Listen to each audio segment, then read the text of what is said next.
Imagine your entire life is defined by a decision you make in about 4 seconds. You panic, you make the wrong call, and no matter how far you run, that single moment just chases you. It is, it's a terrifying thought. It really is. Today we're doing a deep dive into Joseph Conrad's 1900 classic, Lord Jim. I've got the research stack right here, and honestly, this isn't just an adventure story. It's a pretty unsettling look at how fragile our self-image actually is. Yeah, it is a heavy one. We're dealing with guilt, honor, the whole complexity of heroism. But what I love about the sources here is that Conrad treats this almost like a psychological crime scene investigation. Right. He's asking, what happens when a good person does something completely unforgivable? So let's look at the crime scene. We have Jim. He's young, British, idealistic. Actually dreaming of being a hero. Exactly. He's the first mate on the SS Patna. It's this old steamer carrying 800 Muslim pilgrims. And one night, the ship hits some floating debris. And this is where the panic sets in. The bulkhead is bulging. It looks like the ship is going to snap in half at any second.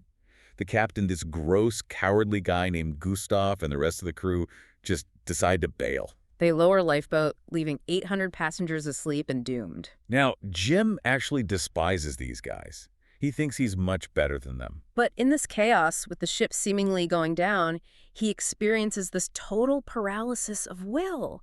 And then he jumps. He lands right in the lifeboat with the cowards. He abandons the ship. It's the jump that defines him. Yeah. It wasn't premeditated, it was a reflex. But here's the twist that ruins him.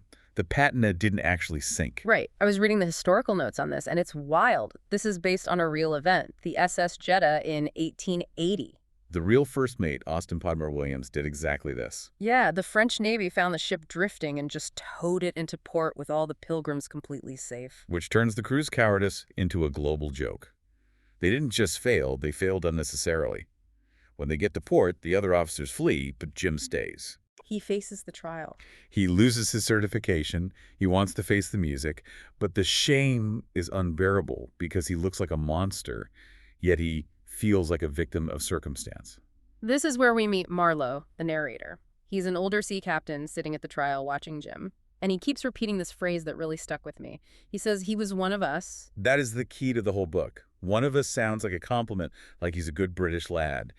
But it's actually an expression of horror. Because Marlow looks at Jim, who looks reliable, clean-cut, just like Marlow, and realizes that if Jim could crack under pressure, then anyone could. Even Marlow. It totally shatters the illusion that our kind of people are inherently brave. So Jim becomes a drifter, moving from port to port, quitting jobs the second anyone mentions the Patna. Until Marlow's friend Stein sends him to Patusan.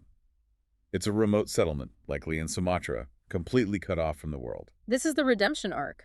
In Patusan, nobody knows about the jump. Right, Jim essentially reinvents himself. He organizes the locals, defeats a bandit named Sharif Ali, protects the village from a corrupt Raja, and brings peace. They start calling him Tuan Jim, or Lord Jim. He even finds love with a woman named Jewel. But looking at the analysis here, is this genuine heroism? Or is it something else? Because he's basically setting himself up as a white savior figure in a jungle to stroke his own bruised ego. That's the major post-colonial critique. It connects to Conrad's Heart of Darkness. You have a white European engaging in a civilizing mission, imposing order on indigenous people. But unlike Kurtz, who goes mad with power, Jim uses the village to prove to himself that he is reliable. Exactly. He needs their admiration to forget the Patna. He's validating his own superiority. And the structure of the book reinforces that ambiguity, right? I mean, reading this isn't straightforward. It loops around. It's stories within stories. It's not linear at all. We almost never get inside Jim's head directly. We only hear about him through Marlow, or through people talking to Marlow. It's like looking at Jim through a fog. Conrad does that on purpose, to show that we can never truly know another person's heart. We can only judge their actions. Which brings us to the tragic end. The past finally catches up in the form of Gentleman Brown, a pirate who arrives to raid the village. And Brown is the ultimate catalyst. He's aided by Cornelius, Jewel's treacherous stepfather.